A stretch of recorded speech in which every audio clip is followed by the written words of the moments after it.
Hello বন্ধুরা, আজকে চলে এসেছি নতুন একটা ভিডিও নিয়ে। এটা কাঁকুরগাছি যোগ উদ্যান শ্রী শ্রী রামকৃষ্ণ সমাধি মহাপীঠ। এটা হচ্ছে মেন গেট। মেন গেটের পাশে লেখা আছে কোন টাইমে মন্দির খোলে আর কোন টাইমে বন্ধ হয়। সকাল 6:30 থেকে 11:30 আর বিকেল 4টে থেকে 7:30 পর্যন্ত মন্দির খোলা থাকে। এবার ডান দিকে চলে যাচ্ছি। ডান দিকে দেখা যাবে পঞ্চবটী। এখানে মানে আধ্যাত্মিক সাধনার ক্ষেত্র। তারপরেই সাইড দিয়ে চলে যাওয়া যাবে। এই যে এইটা দেখছেন, এইটা হচ্ছে গাড়ি পার্কিংয়ের জায়গা। আর এখানে অনেক পাখি রাখা আছে, সুন্দর সুন্দর পাখিদের পোষা হয়েছে এখানে। আর এখানে গাড়ি পার্কিংয়ের জায়গা, গাড়ি নিয়ে এলে কোনো অসুবিধা নেই, এখানে গাড়ি পার্কিং করতে পারেন। আর এটা হচ্ছে খুব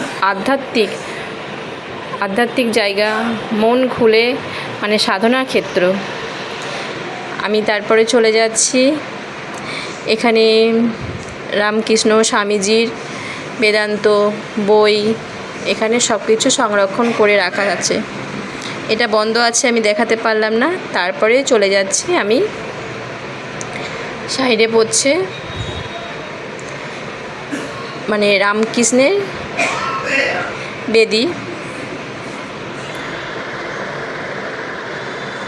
এটা হচ্ছে রামকৃষ্ণ কুণ্ড, মানে এই জলে রামকৃষ্ণের পদধূলি আছে। তিনি এই জলে পা ধুয়ে, এই যে কুঠিরটায় তখন মাটির ছিল, এই কুঠিরটায় তিনি বিশ্রাম করেছিলেন। এইটা এখন ওনার অস্থি রাখা আছে, যে এখানে ওটা সমাধি মঞ্চ করা আছে। এটাকে বেদিঘর বলা হয়। এই বেদিঘরে রামকৃষ্ণ ঠাকুর উনি মানে বিশ্রাম করেছিলেন, সেই জন্যে ওনার এখানে অস্থি রাখা আছে, অস্থি কলস রাখা আছে। এটা বেদিঘর হিসাবে চিহ্নিত করা। তারপরে আমি চলে আসছি রামচন্দ্রের সমাধি মঞ্চের। আমি চারিদিকটা দেখিয়ে নিচ্ছি যে রামচন্দ্র এখানে, রামচন্দ্র দত্ত নামে 1883 সালে তিনি এই যোগোদ্যান এটা তিনি প্রতিষ্ঠা করেন। এইটা হচ্ছে রামচন্দ্র দত্তের সমাধি মঞ্চ। তিনি ছিলেন মেডিকেল কলেজে রসায়নবিদ অধ্যাপক। এটা প্রতিষ্ঠিত হয়েছিল 1883 সালে 26শে ডিসেম্বর। আর এখানে রামকৃষ্ণ দুবার এসেছিলেন, 1883 সালে, 1885 সালে। তিনি যখন এসেছিলেন দ্বিতীয়বার, তখন রামকৃষ্ণ ঠাকুরের ক্যান্সার ধরা পড়েছিল। আর তারপরে তো তিনি পরলোক গমন করেন 1886 সালে 16ই আগস্ট। তিনি অনাগত ভক্তদের কাঁদিয়ে দিয়ে তিনি পরলোক গমন করেন, সমাধিস্থ হয়ে যান। এই রামচন্দ্রের একটা গল্প আছে। তিনি তার কন্যাকে হারিয়ে যখন দিশাহারা হয়ে গিয়েছিলেন, তখন স্বয়ং রামকৃষ্ণ ঠাকুরের কাছে এসে তিনি তার কথা বাণী শুনে তার মনে আধ্যাত্মিক চেতনা জাগ্রত হয়েছিল। তখন তিনি তার বাড়ি কলকাতা সিমলাপাড়া মধু রায় লেনে, তিনি সেখানে উচ্চস্বরে কীর্তন করতেন। পাড়া প্রতিবেশীরা তখন ক্ষিপ্ত হয়ে যায়, তখন রামকৃষ্ণ ঠাকুরকে অভিযোগ করে, তখন আস্তে কীর্তন করতে বলে। কিন্তু কীর্তন কি আস্তে করা যায়? তখন এই জায়গাটা তিনি একটা নিরিবিলি খুব সুন্দর জায়গা পছন্দ করতে, তখন এই জায়গাটা পায়। সেই উপলক্ষে এটা নাম দেওয়া হয়েছে যোগোদ্যান। আর এখন রামকৃষ্ণ সমাধিস্থ হওয়ার পরে তখন তারপরে নাম হয়েছে শ্রী শ্রী রামকৃষ্ণ সমাধি মহাপীঠ। তারপরে 1973 সালে 13ই মে রামকৃষ্ণ বেলুড় মঠের হাতে আসে, তখন ওনারা পরিচালনা করেন। এই জায়গাটা খুব আধ্যাত্মিক, খুব সুন্দর। আর এখানে টয়লেটে খুব সুন্দর ব্যবস্থা আছে। এখানে মানে বিবেকানন্দ সংঘ আছে, বাচ্চাদের শেখানো হয় ভালো কিছু, মানে রামকৃষ্ণের বাণী, বিবেকানন্দের বাণী সব কিছু শেখানো হয়। আমি তারপরে এখানে ভোগেরও ব্যবস্থা আছে। যদি এখানে ভোগ গ্রহণ করতে চান 10টার আগে আসতে হবে। আর আধার বা প্যান নাম্বার আর ফোন নাম্বার এখানে দিতে হয়। এখানে কোনো নির্ধারিত মূল্য দিতে হয় না, কিন্তু একটা ডোনেশন হিসাবে দিতে হবে। তারপরে সাইডে একটা মন্দির দেখতে পেলাম, জগন্নাথ মন্দির, কাঁকুরগাছি জগন্নাথ মন্দির। ছোট কিন্তু বহু পুরাতন।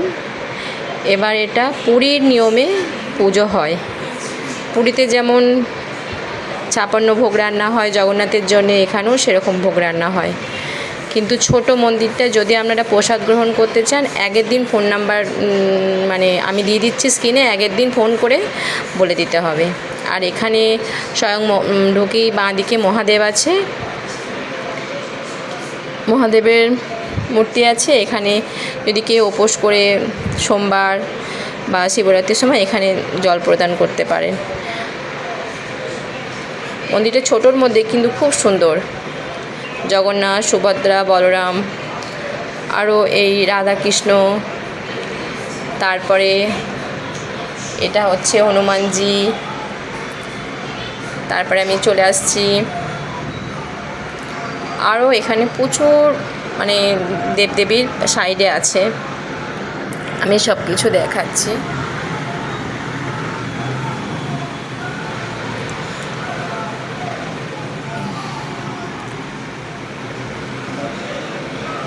এখানে রাধাকৃষ্ণর জন্যে যে মানে ঝুলন উৎসবের জন্যে এই দোলনাতে ঝুলন পূর্ণিমার সময় এটা দোলানো হয়, ঝোলা ঝোলানো হয়। এই মন্দিরে পুরোহিত খুব সুন্দর, আমাকে নাম্বারটা দিয়েছেন আর আমি নাম্বারটা আপনাদের স্ক্রিনে দিয়ে দিচ্ছি। এটা হচ্ছে মা গঙ্গা।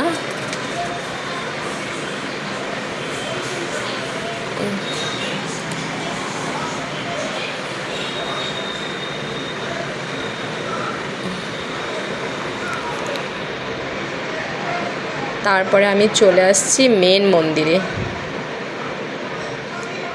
এটা গরুড়রাজ।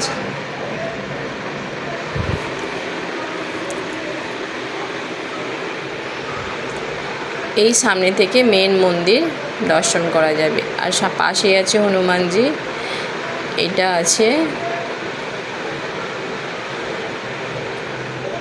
জগন্নাথ, সুভদ্রা, বলরাম।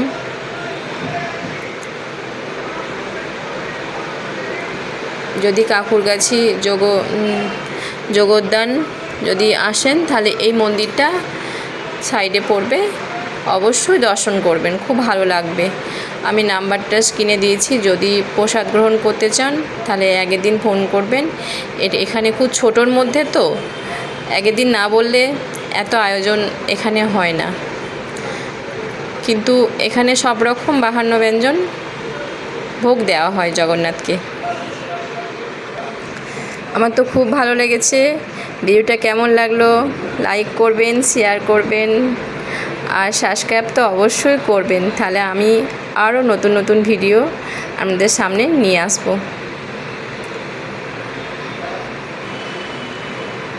আমার তো মন্দিরটা ছোট্টর মধ্যে কিন্তু খুব সুন্দর, খুব ভালো লেগেছে।